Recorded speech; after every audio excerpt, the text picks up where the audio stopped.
Intelligent Ramblings with your host, Bill Lofton. Co-hosted by Gary Glenn and William Howington with help from John Cole.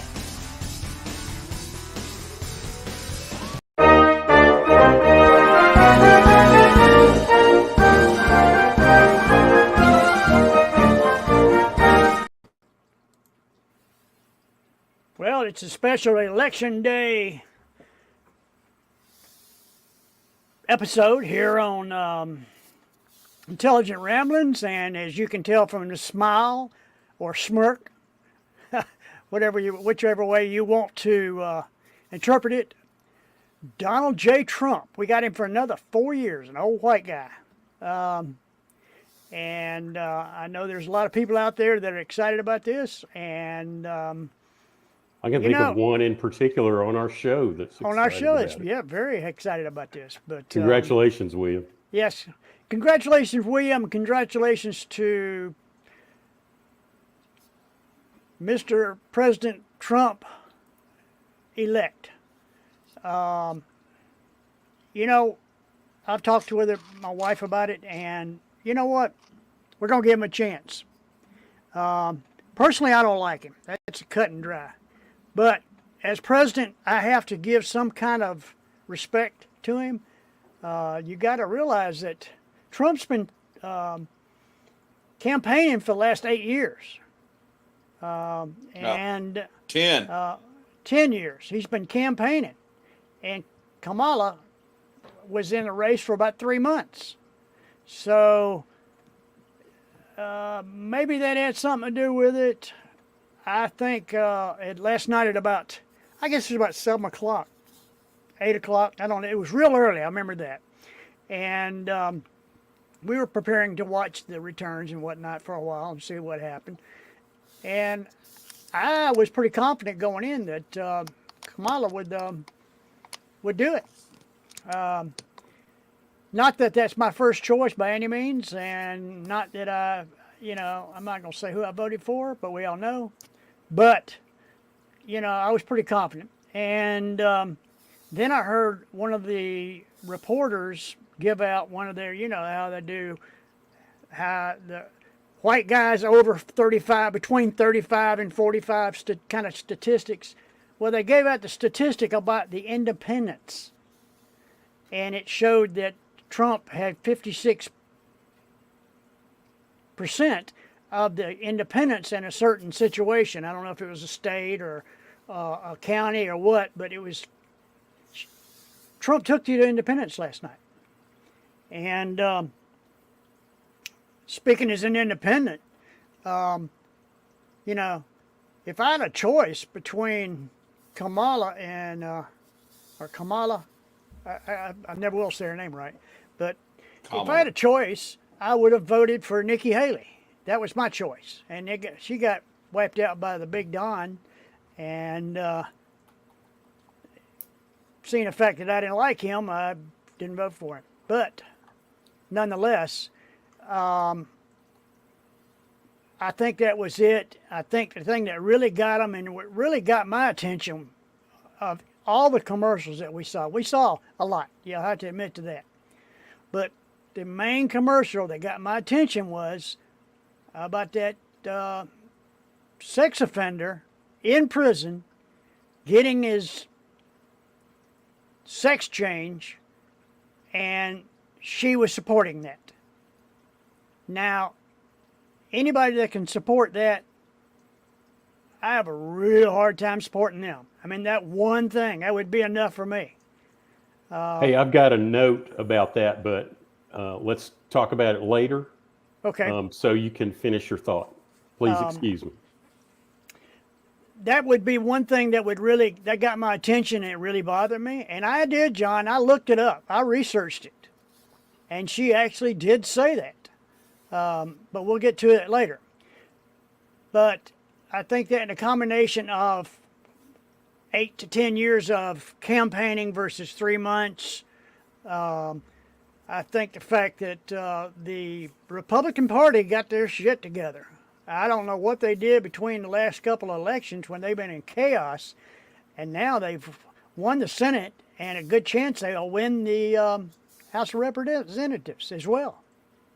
But all in all, congratulations, President Trump. Although we're going to have to listen to your drivel for the next 4 years because you're a terrible speaker, that's part I'm not going to look forward to. But it's going to be exciting, and we got material for 4 more years for Intelligent Ramblings. But Well, I would recognize him as the president, and if he walked in front of me, I would treat him as so, because I'm a veteran and we're kind of taught that shit. We're just kind of drove in our brain and we don't have a choice. President-elect, by the way. President-elect Trump. He's still president. I He's think the former president. I think that's stupid calling him president-elect. I just call him President Trump because we're stuck with him for 4 years. I mean, You do you. what, that is just the way I feel. Next.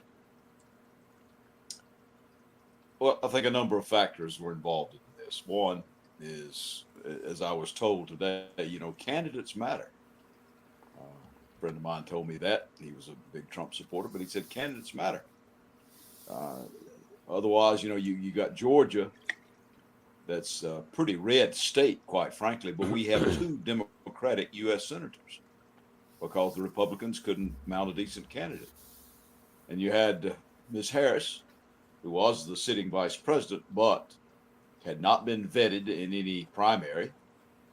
And she was sort of thrown into this and quite frankly wasn't a very good candidate. And then you have the dissatisfaction and fear of middle America with all of the woke stuff that's going on. And sometimes people just get tired of having that put in their face every day. And they see Trump as some sort of savior, as an antidote to that. So combined with all of the above, and Bill, you've already mentioned the fact that she only had 2-3 months to mount any kind of a campaign at all. And there you go. And this is what you get. I guess I was right when I said after the assassination attempt he was unbeatable, and he was. I think a variety of factors went into all of this. Plus, the Republicans did do a good job of getting their base out. They got the vote out. And they appealed to the people in the rural sections that, again, they say that a lot of these elites and the people who were endorsing Kamala Harris did not speak for them. And he thought, and they thought, and she thought that Mr. Trump did speak for them. And that's why he's the president-elect. I want to offer my thoughts, and then we'll let William go ahead with his victory lap, if you don't mind, William. So 2 or 3 things. The first thing is, for many people, the simple razor for this decision was, which is the best candidate? And I hear what your friend was saying, Gary, but Trump was not the best candidate. He's. Well, I didn't. No, I know I didn't say that. I know you didn't say that, but candidates matter. Yes, they do, and they're right about that. Well, look, 4 years ago, I'll interrupt you this one time, then, John. Let's go. 4 years ago, Georgia didn't like Trump. True? They went for Joe Biden. Yes, they did. This year, they liked Kamala Harris less. Very true. By about And that 130,000 people Yeah. in Georgia. Versus 130,000. Biden winning by 11,000, almost 12,000. So there's 142,000 vote swing. And so let me go back to my point. For most reasonable people who aren't angry and try to be thoughtful about who they vote for, like I said, the razor, the way you make your decision, that was so easy. Your vote goes to Kamala Harris. But a lot of people were not thinking that way because they're angry. In very general terms, the economy is bad.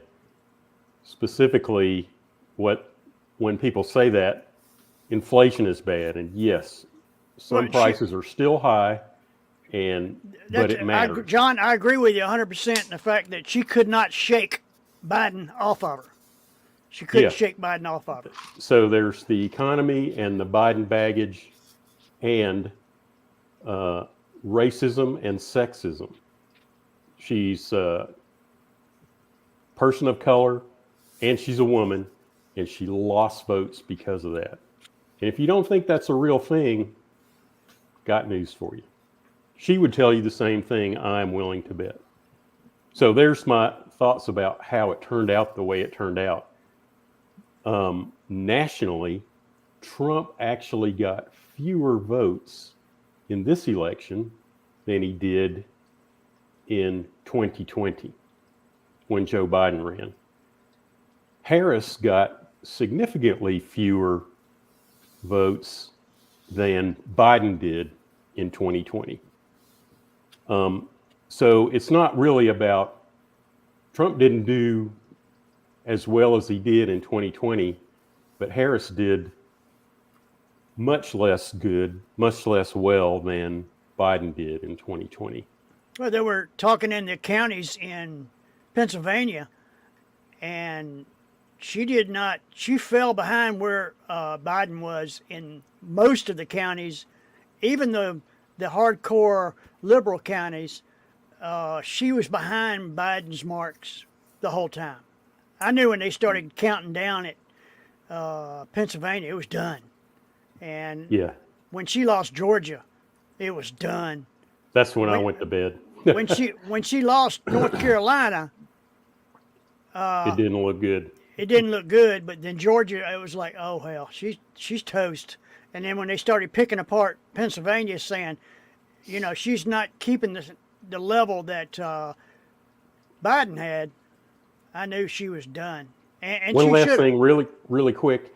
So there was a really interesting graphic that I saw last night on CNN on John King's magical display, and he put up a countrywide map that depicted county by county the impact of inflation. And it was like a heat map, and wherever inflation had been the worst, you could see that. It was noticeable on the map. It correlated almost directly with the counties that Biden won in 2020 and Harris lost in 2024. And so it really was, as James Carville said so long ago now, it's the economy, stupid. And Well, and she didn't distance herself and refused to do that. And part of that was probably loyalty to Joe Biden, but the other Yeah. part of it was that it was just not a savvy move. She could have preserved some degree of loyalty to Joe Biden, but not to say things like, "There's not a thing I would change." Man, that Yeah. resonated coast to coast, didn't it? yeah, Yeah, it did, but the thing is that commercial was not taken. It's an older video. Well, Because yeah, I saw but she- the actual video when she actually did it. It was several months ago. But I Yeah, agree with you, and- Gary. and- You're correct. And she had a follow up to it, but of course, you know, you're not going to spin it that way.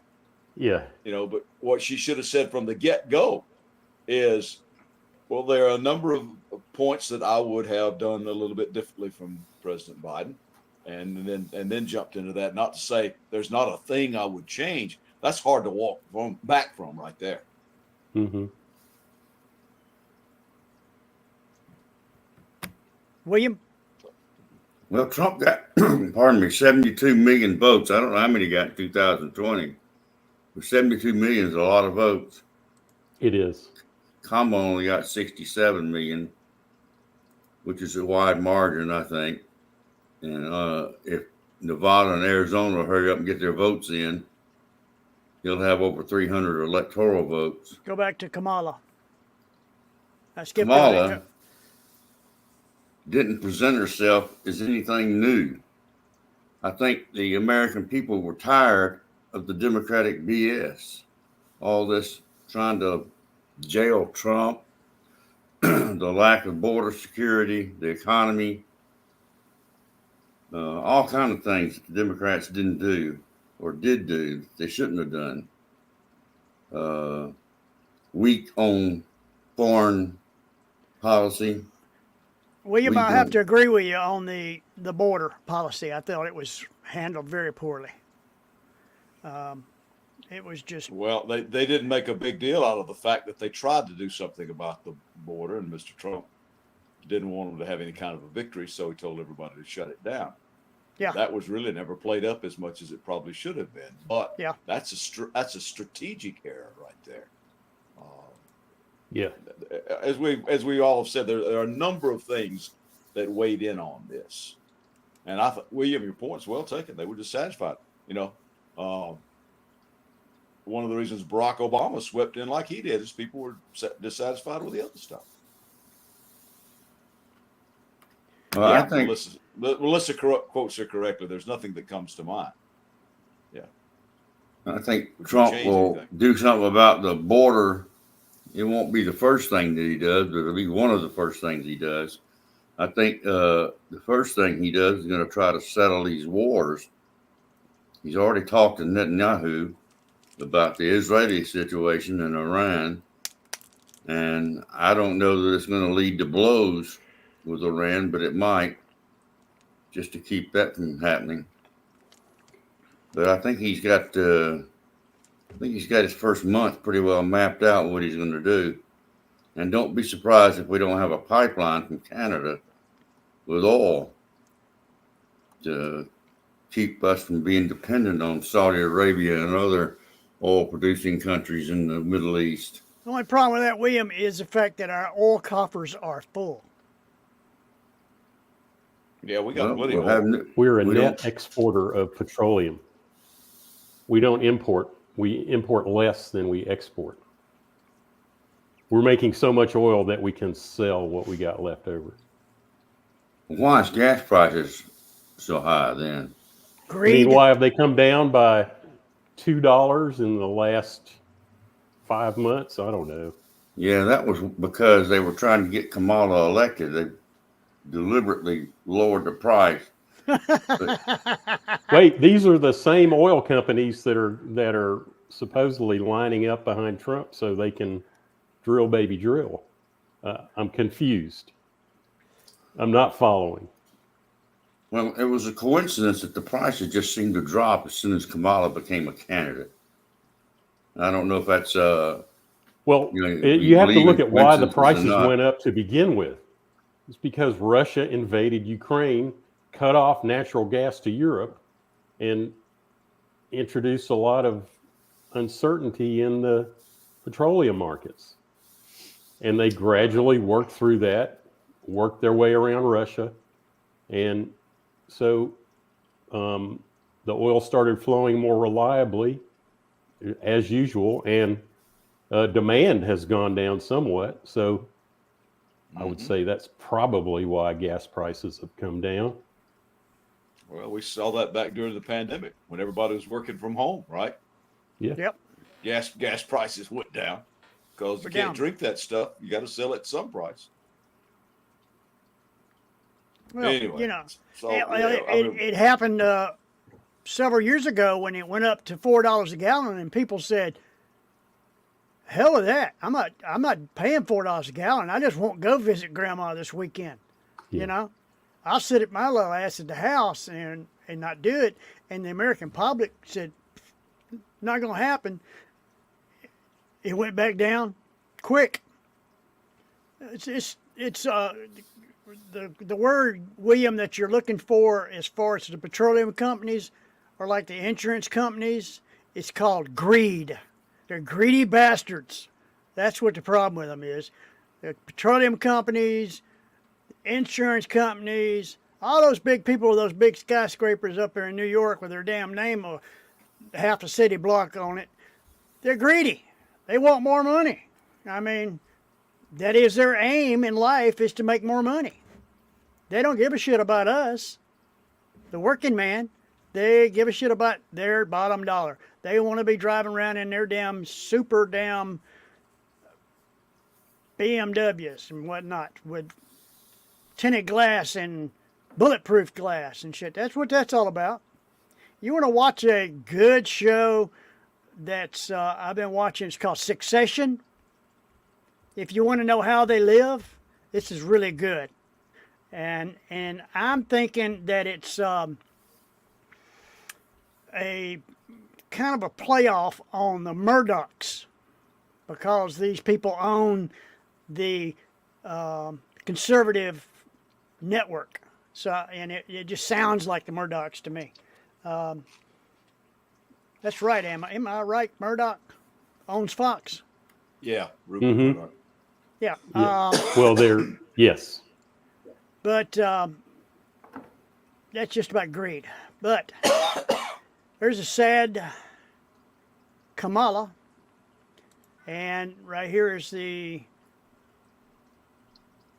final ending, colored in, with the exception of Nevada and Arizona and Alaska. I don't know why I think Alaska came through. Yeah, Alaska Yeah. voted red. Voted blue. I think he's actually got, it's now more like Trump has 301 electoral votes. So there may have been an update since you made your slide. I think it must have been Alaska. I think Alaska went red. Yeah, they did. Oh, did they? Yeah. Well, there you go. That wouldn't That give was an them ass that whooping, what it was. 9 votes. I don't think they had but about 3. Yeah. Well, they took the parts of the country that the Northeast, the West or left coast, and Colorado, New Mexico. That's about all she took, was the hardcore liberal. Yeah, and the so-called blue wall didn't come through at all. And that's another strategic area. Why would Pennsylvania, being such an important swing state, why didn't you get that governor of that state to be your running mate? Hell, he was my choice as their running mate. Good question, Gary. Well, it cost her. He may have said he may have said no. We don't know. Well, he may have. Maybe he didn't want to be associated with that, John. That's a good point. We don't know. We don't know. William, I think that the Republican campaign did a really good job in that they figured out what people would respond to, what their voters would respond to, which is the economy, prices, the border, and other issues that make great campaign commercials, but don't have a lot of real meaning the rest of the time when we're not in a campaign, like trans rights, et cetera, et cetera. But they were really effective. Their ads, I thought, were better than the Democratic campaign ads. And so I think that may be one of the reasons why they were so successful. And the Democrats attached a great deal of importance on the abortion issue. And I saw an ABC News exit poll that only 14% of the voters thought that was any kind of issue at all. And a lot of them that thought it was an issue agreed with Trump. So I would say it may be. Go ahead, Gary. I'm sorry. I'll slip my thought in right after yours. I said, you remember I said a couple of weeks ago, it's kind of interesting that both sides are putting ads on the television that the other side would say, that's exactly right. You're exactly right. And that's why I'm voting for so-and-so. It was just reinforcing what people already believed. I mean, that thing about Roe v. Wade, you know, that the Democrats are running is anti-Trump. All of his supporters went, yeah, that's one of the reasons we're supporting him. But everybody else thought it wasn't really that big an issue anyway. So you hang your hat on something that only 14% of the electorate cared about. That's not a good strategy. I somewhat disagree with that little bit of analysis. I think it's higher than that. I'm just saying what they said. Yeah, I hear you. I think it's among Democratic voters, it would be significantly higher as something that was really important. Maybe I'm wrong. Well, all that leads to that. That's the bottom line right there, brother. I just think it was a total dissatisfaction with the entire Democratic platform and what happened over the last 4 years. I don't think they had a very good platform, and I think you're right, William. The price of eggs did matter. Oh, yeah. And, you know, I mean, I went into the store not real long ago and bought some stuff, and I looked at it and I said, well, that would have been about $30 worth. Well, it was 45, you know. I mean, and this has happened in the last 4 years. So the economy was the number one ticket. And she never said one time, I'm going to change the economy from what President Biden brought in. She didn't say she was going to change it, but she offered some new ideas that had not been talked about before by Democratic candidates. And while those might have been effective ideas, they didn't make good campaign material. Not nearly as good as the Republican campaign message about the economy. Yep. I want to ask if we could, Bill, you mentioned that Trump is the gift that keeps on giving, and we'll have something to talk about for a long time. Let's come back to this topic of the economy and prices in, say, a year or two. Well, you know what? I was thinking about this afternoon, John, that I was going to say, hey, John, I got an assignment for you. I want you to track this. I've got a list that I put up on our blog, on our new website, things that Trump wants to happen, and it's already there in for however long the internet lasts. It'll be there. And we'll look at that in 4 years and see how much of that stuff he's accomplished. And then we'll grade him and see how hard.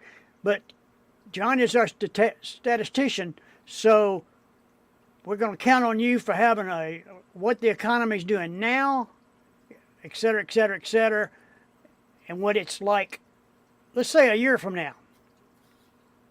Okay. And we'll go over it in length. We got about a minute and a half left, guys, before we got to jump out of this. Anybody else got anything to say real fast? Well, if whatever the Democrats want to have to put in place, they've got from now to the end of December to do it. Yep. So I would say they need to get on it. If they want to shore up support for Ukraine or have something going on in the Middle East, they better do it right now. Because Absolutely. it's liable to change as of the inauguration day. That's right. Hey, I wanted to Here's my other shout question. out to Where's Joel tonight? I don't know. We I need to figured hear he'd be from here Joel. licking his chops. I sent him a couple of messages. I did send him a congratulations this morning. But want to do a shout out for the folks that are watching us, and love to have you participate. Give us your thoughts, what you think. As you can see at the scroll at the bottom, we now have a new website. It's intelligentramblings.com. And you can get all the facts and figures there, and it'll always lead you back here. And with that, we're going to go to a quick pay the bills, and then we'll be back with some college football. I thought you were going to.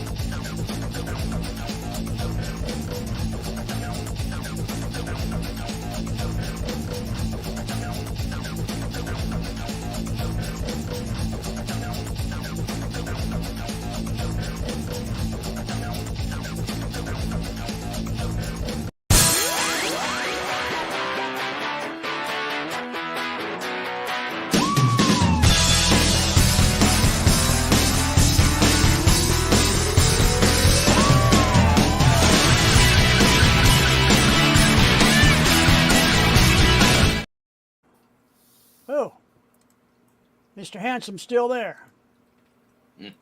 Well, we're here for some college football. Oh, were you talking about me? Right, John. Keep on hallucinating.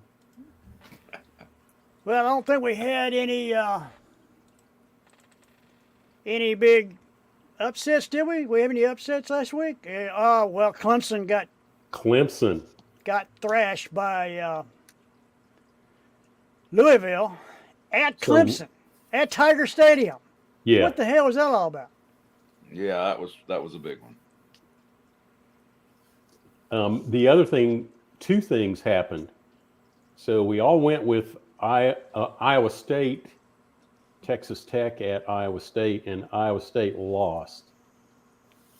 And Kansas State lost at Houston, and we all went with Kansas State. And Bill made the correct call on South Carolina, and the rest of us went with Texas A&M. Yeah, that was a pretty big upset. Yeah. That And was I a went big with upset. Illinois, and Illinois lost. Yeah, there were quite a number of things that happened that didn't go the way of the odds makers, but that's football. Do you think that NIL has brought us a level of parity? I think yeah. it has. Yeah. I think if you are a team in the SEC, let's talk about two teams specifically. Vanderbilt and South Carolina went into the transfer portal and probably drained every bit of cash out of their collectives, their NIL collectives, and have surprisingly good or improved teams this year.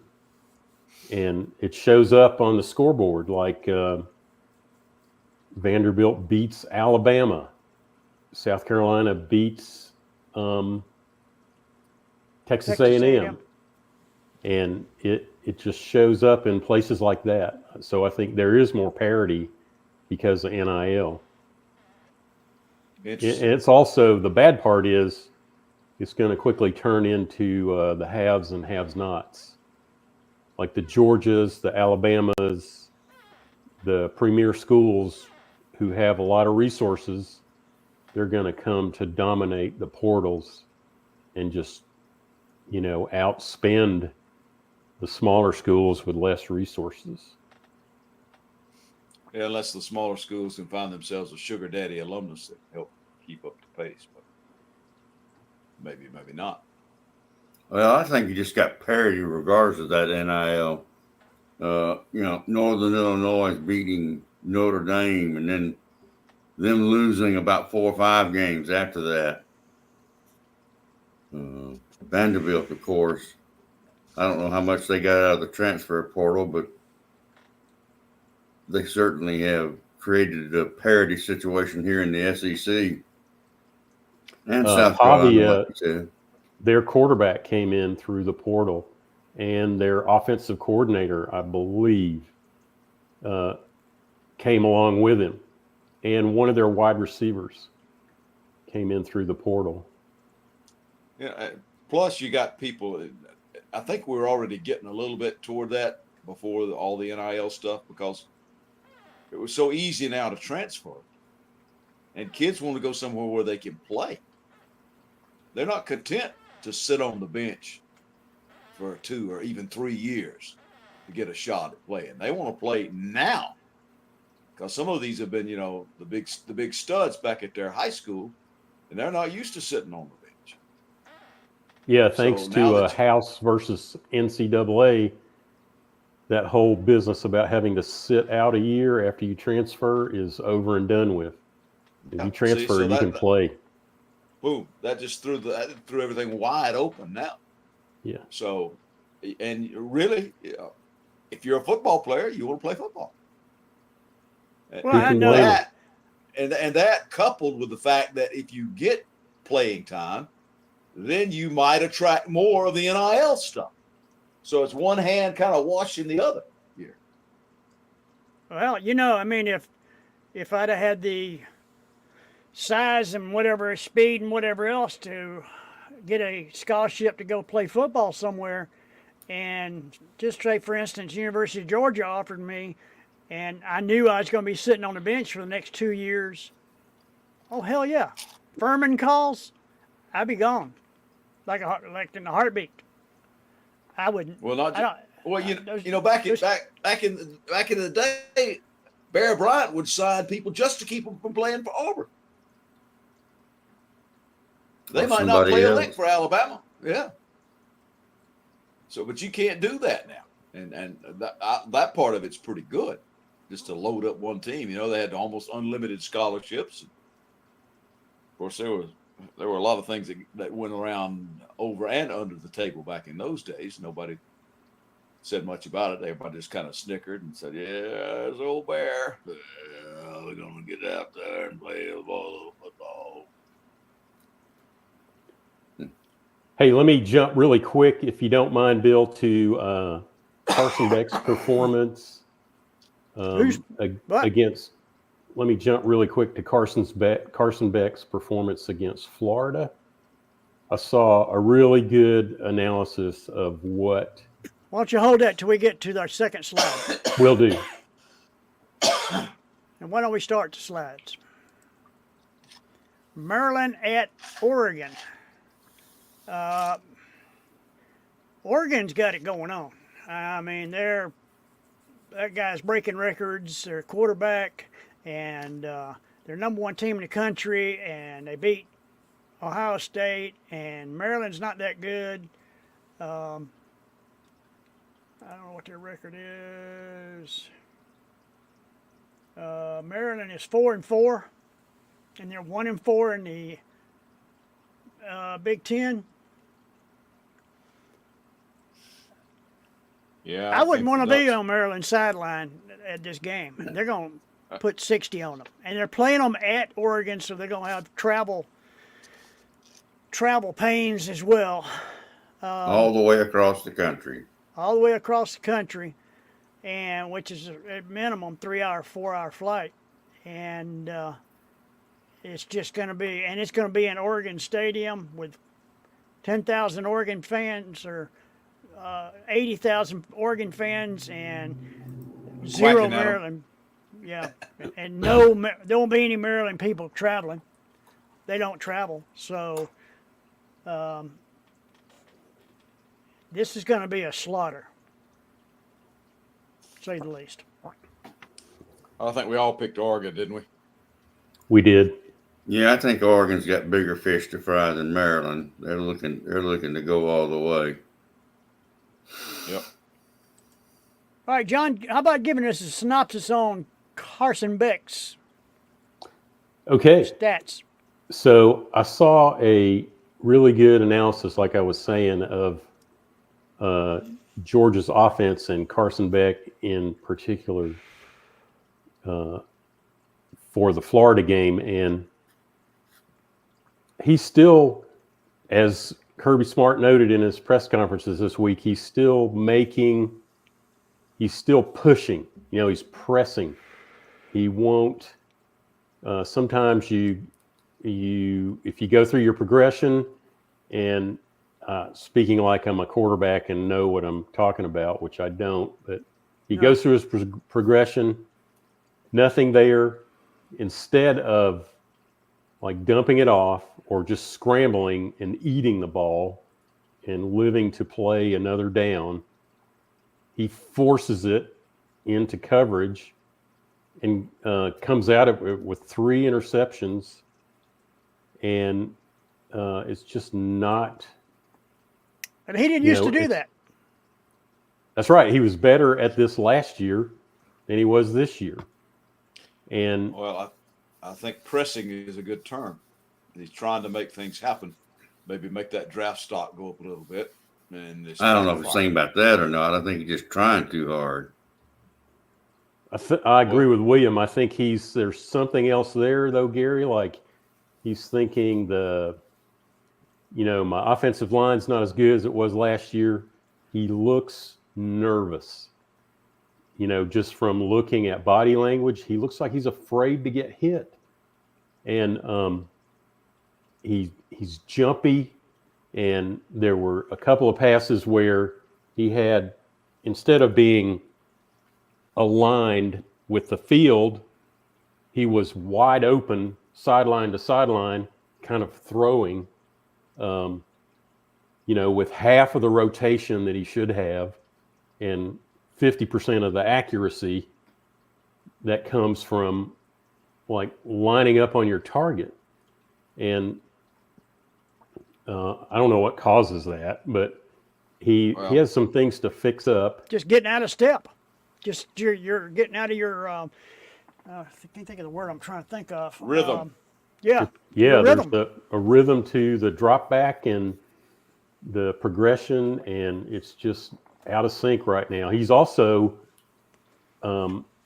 not helped out by a couple of his receivers, or not a couple of his receivers. There were a couple of drops that hurt a lot at Florida that it took a lot to recover from. And they were like timing and route issues that they shouldn't be having. Here we are in week 11 of the season. Pick your team. They ought to have better timing and route running than they are doing right now. Hopefully they spent some time on that stuff in practice this week. The good news, I think all of that is fixable. Yeah. Yeah. You got elite athletes. They should be able to fix that. Well, my whole theory is that Georgia struggled against a pretty poor Florida team last week, and Ole Miss just beat the pants off of. Who did they play last week? Arkansas. Yeah. They just beat the pants off of Arkansas. 63 points. Yeah. So they were lighting up the candles and dancing until midnight and having a good time, while Georgia was slumping around and thinking we're awful. And Georgia's going to be pissed off this week. Ole Miss is in trouble because they're going to come in that game and thinking more than, they got a good quarterback. I would love to have that quarterback, Jackson Dart. Yeah. I would love to have him. He's pretty spot on with his passes. But he hadn't been running for his life the whole time. And I think he will be on this one. Well, if we're out of sync, Ole Miss could beat them. There's no doubt in my mind. I almost picked Ole Miss, but I never pick against Georgia. If he throws 3 interceptions against Ole Miss, they're going to beat us by 30 points. That's cut and dry. He has to play good, or we're going to get thumped. They're not going to. We beat Florida by 2 touchdowns and gave them the ball 3 times. That's, actually pretty good for us. In the fact that we were able to still take on the SEC team and beat them by 2 touchdowns after 3 interceptions. Having a bad day. So that says a lot about a team, that you can survive even when you're having bad days. So I guess we're all Georgia? Yeah, we're all Georgia. I never pick against Georgia. I would add really quick that Ole Miss, their defensive line, I think, is underrated. They are good. They're solid. And so They just have to execute and take care of the ball. And we got most of our people back. The only thing we're really missing right now is running backs. We're missing a lot of running backs. Purdue at number 3 Ohio State. I believe Ohio State's going to put it on them. I mean, Well, that's a They're- rivalry game. So, yeah, I think Ohio State's got this one. Yeah, I think Ohio State's another team that's got chip on the shoulder, and they're trying to wade through it all. They're ranked second in the college football playoff scenario. Georgia's 3.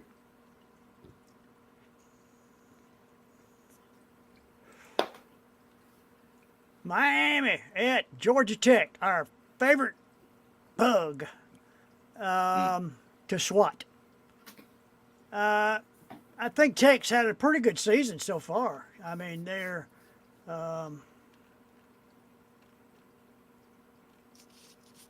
let's see. I went the wrong way.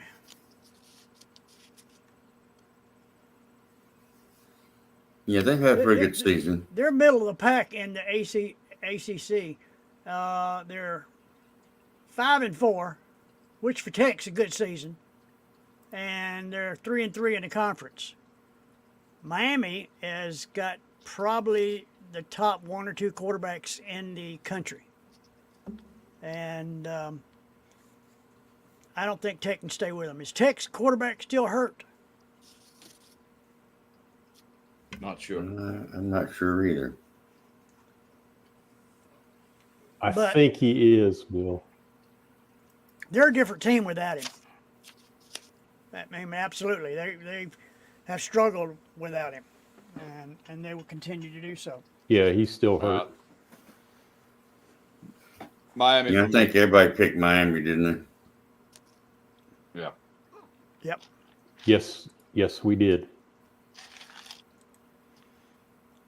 Them Gators at number 5, Texas. It's going to be old-fashioned ass whooping.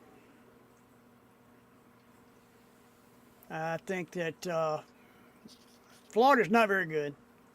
I mean, they could score on you somewhat, but now they're missing that quarterback.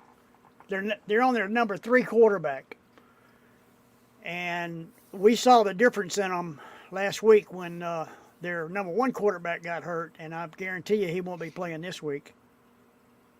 So this is going to be a Thrashing.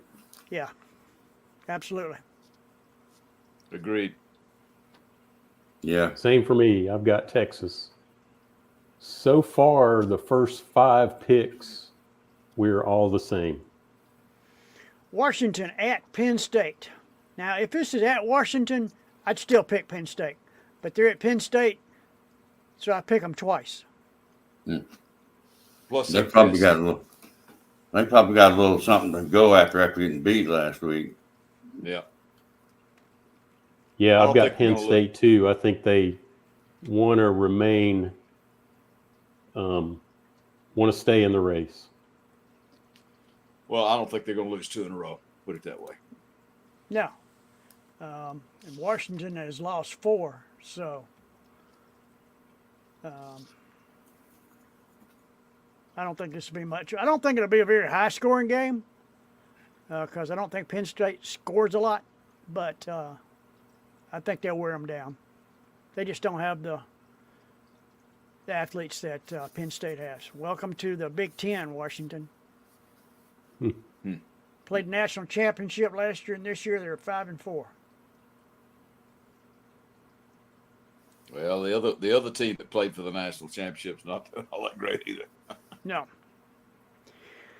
Mississippi State at number 7, Tennessee. The Volunteers will be singing Rocky Top on a regular basis. God, I hate that song. They might put 60 on Mississippi State. They might. Yeah. They like to run it up. They love running up score. So, yeah, I agree. It's 60. You guys remember T. Graham Brown, don't you? And the Rio yeah. Diamond Band? Absolutely. Well, of course, he went off to Nashville and made a whole bunch of money. But I remember when he was playing the B&L Warehouse and places like that. He's a huge Georgia fan. And somebody one time asked him, "Hey, play Rocky Top." And he looked down at him and says, "We don't do no Rocky Top." Hell no. So, but I think Rocky Top's going to be played a lot this coming weekend, though. I agree with you. So we're pretty much saying that that's going to be pretty much a slaughter. Mississippi State is 0-5 in the SEC and 2-7 overall. Oh yeah, For it's going to be a Mississippi slaughter. State. I Man. figured that was going to be their thing. They got a new coach, and this is his break-in year. We'll see what they bring out in about 2 more years. Oh, they'll be all right a couple of years. But like you say, it takes time, especially playing in the SEC. Absolutely. Michigan at number 8, Indiana. Indiana hadn't lost any. Yeah, there No. are still a few out there that are undefeated. Yeah. There are. Yep. I think it's Hoosiers all the way. Yeah, if this was at Michigan, I would have gone with Michigan, but I wouldn't It's have gone at with Michigan at Indiana. any point. Michigan's lost 4 times. yeah, but they played some good teams. Depends on how you look at it. Well, I've got Indiana too. Okay. Let's see. We all got the same thing, don't we? For Let's see. 1, 2, 3, 4, 5, 6, 7, 8 picks, they're all the same. Let's see, William, you're talking about Michigan playing a not tough schedule, but some tough games. Fresno State, they won. Texas, they got their ass beat real bad. Arkansas State, they won that one. They beat USC, it's not very good. Beat Minnesota, who's not that good. They lost to Washington, Illinois. Well, Illinois is pretty good. Yeah. They lost last week, but still. They beat Michigan State, and they got thumped by Oregon. So they hadn't had that good a schedule. But Indiana's undefeated, and they're going to beat the crap out of them. BYU at Utah. Now, this is a big rivalry match. Mm-hmm. And BYU I've seen them play once this year, and they really look good.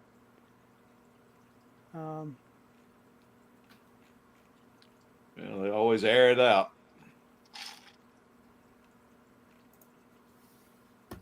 I'm probably the lone wolf here, but I went with Utah. Yeah, I think you. Probably You are the lone wolf. I went William. BYU. I did too. They do have I don't know if we watched the same game, Bill, but they did look sharp the one time I watched them. I mean, they look real sharp. Trying to find what conference they play in. Anyway, BYU's undefeated, and Utah's lost. BYU's in the Big 12, aren't they? I thought they were. I think so. Oh, here it is. Yeah, Big 12. They're 8-0, and Utah is in 4-4. So they're not having a Utah type year. So, No. William, you're going to go deeper. Yeah. You can Florida change shoes. your pick, Like, William. things can happen. No, I'm not changing my pick. I think Utah might slip up on them. Okay. Florida Shoes versus Notre Dame.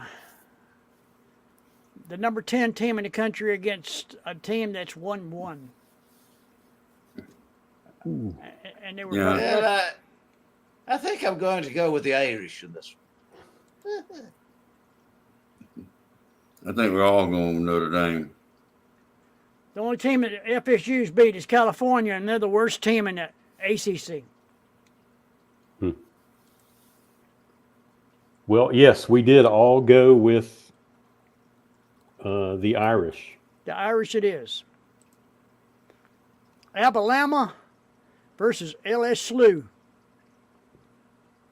because there'll be a slew of them there, and it'll be a slew of some kind of Cajun cocktails going on. Yeah, this game starts at 7:30. Woo, shit. That's gonna be going on at the same time at Ole Miss and Georgia are playing. No, Georgia's at 3:30. Georgia's 3:30. Yeah. Oh, okay, I got it mixed up. It's the Tennessee game. It's at 7:30. They just announced that. So yeah. Yeah, I guarantee those crazy Cajuns will be ready about 7:30. Yes, indeedy. I'm going with Alabama. I don't know who y'all got, but I went back and forth on this one, but because it's at Tiger Stadium, I'm going to go with those. As I am. I have Al. So, Bill, you're LSU? Yeah. Awesome. Okay. I have got Alabama, but I could see it going the other way. That is one crazy place to play football.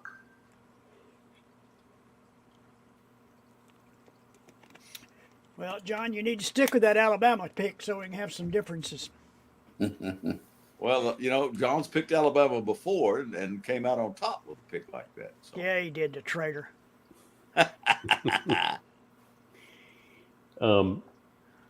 Well, we've got 2 for LSU and 2 for Alabama then. There we go. Go Tigers. Nevada GAUX. at number 12, Boise State. Gonna play my on that son-in-law and blue his field. family are going to the game. Nice. Yeah. My daughter and son-in-law and their 3 kids. Is it true that ducks and geese try to land on that field because they think it's water? I don't Blue know. field. I've heard that. Legend If it's not has true, it. if it's not true, it ought to be, right? Yeah. Well, I'm picking Boise State. So there you go. Ditto. Same for me. I got Boise State. Well, if it was UNLV, it might be a contest, but Nevada Wolfpack are 0-4 in the Mountain West. And that ain't saying a lot. And they're 3-7 all in all. So I don't think that's much of that's a pretty damn easy pick. Boise State. Clemson at Vatech. I think the Tigers are mad, and I think they're going to take it out on Vatech. Virginia Tech's pretty good. I wouldn't be shocked if Virginia Tech didn't beat them. But I picked 5-4. Clemson. Go ahead and pick Virginia Tech. You can change your pick. I picked Clemson. But don't be surprised if Virginia Tech wins. They're 5-4. I know. I've got Clemson. I think it's going to be closer than you might think. Cover your ears, Bill. I don't think Clemson is that good of a football team, even when their quarterback is playing well. Well, Mr. Cone, we'll have to agree to disagree on that point, and I won't say anything rude to you because I can't think of anything snappy right now. I caught you at a weak moment. Caught me at a weak moment where I didn't have anything come back. Go Tigers. I was up there at Clemson last weekend, shooting weekend before last. I don't remember. It was a couple weeks ago, shooting their ring ceremony. So I'm at Clemson 3 or 4 times a year. So, and actually was walking through the crowd, walking towards the front of where all the dignitaries and shit were, and I saw the president of the university sitting in a chair, and I walked past him, and he stood up and shook my hand. Oh, what about it? And I was like, wow.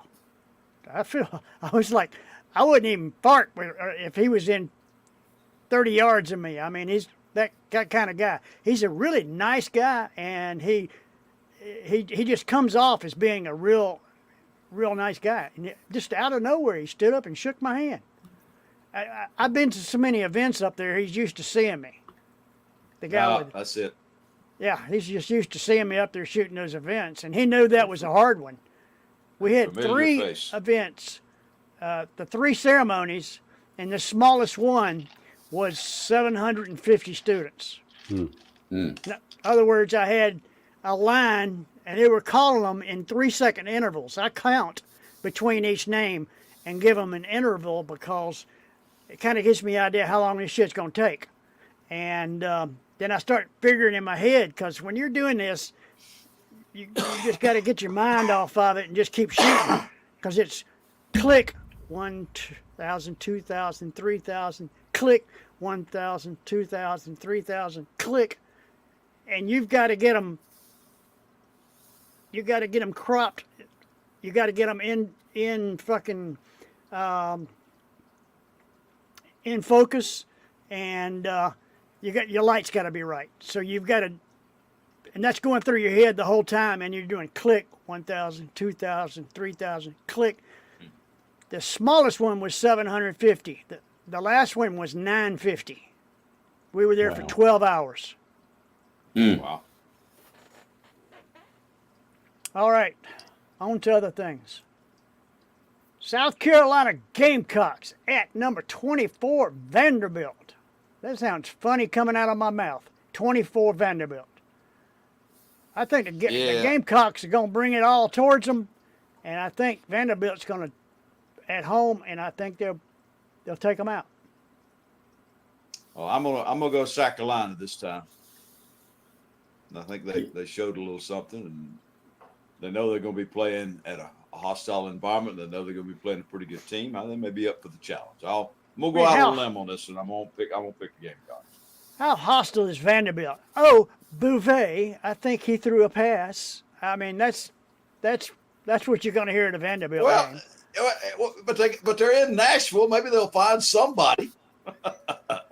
You remember a couple years ago we played Vanderbilt, and we went up there and we filled the stadium, and they literally had a eighth of the stadium was Vanderbilt fans, and we had 7/8 of it, and beat the crap out of them. Yeah. Well,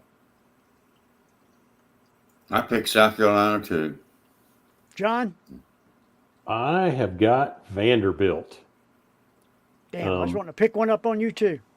I think South Carolina left a lot on the field last week, and I think Vanderbilt wants this one, and they've got a good little football team. They got a lot going on at Vanderbilt right now, so I picked them.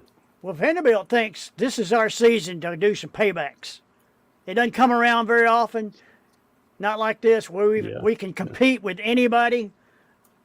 Let's take it out on them, because these are the people that have been putting 30 and 40 points on us every year, and it's payback time. So they're going to be playing extra hard against everybody, because they know this could be one and out for them. You know, who knows? Maybe another 40 years before they have a team with this good. Go Commodores. Bouvet. all right. Week 10 results, and why it's so small, I don't know. But let's get up here and read it real close. Gary was 8 out of 14 for 57%. William was 7 out of 14 for 50%. John was 7 out of 14. Damn, John, William, 50%. Yeah. And Bill led for 2 out of 3 weeks, 64%. Yeah. So Last week that's- was Upset City. Yeah, it was. And Am I- we all, like, there were a couple of games that we all just swung and missed on. Overall, it's like at this point, after 10 weeks, it's Bill with 74%, 99 out of, where's my data? 99 out of 134.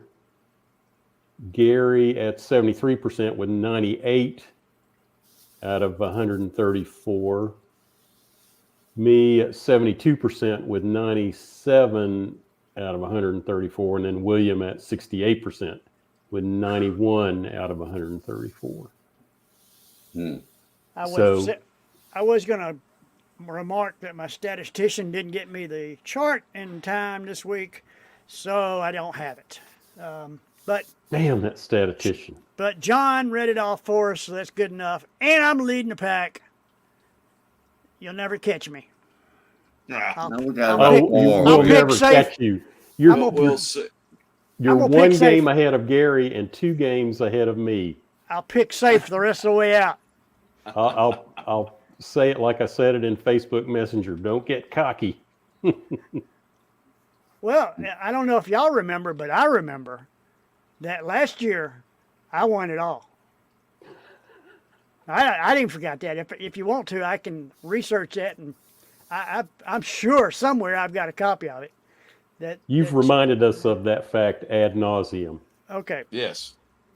okay. I won't remind you of that again until next week. You say it anytime you want to. It's fine with me. He was so good. He was great. It was great. It's a great pick. It's one of those things, but it's one of those greatest I've ever seen, and so forth. Very good, Mr. President. Well, Elect. that concludes our picks for the day. So we're going to take a quick intermission and then we'll come back for our closing remarks.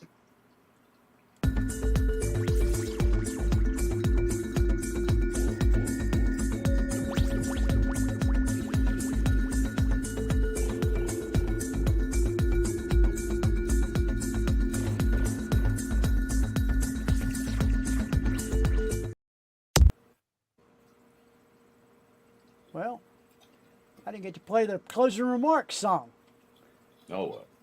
This program has changed. It used to have a line that ran across the bottom that was blue, and when it got to the end, it gave me a cue to go to the next whatever. Well, damn thing ain't there anymore, so it's kind of muffing it up for me. Here, I'll put on some music. How's that?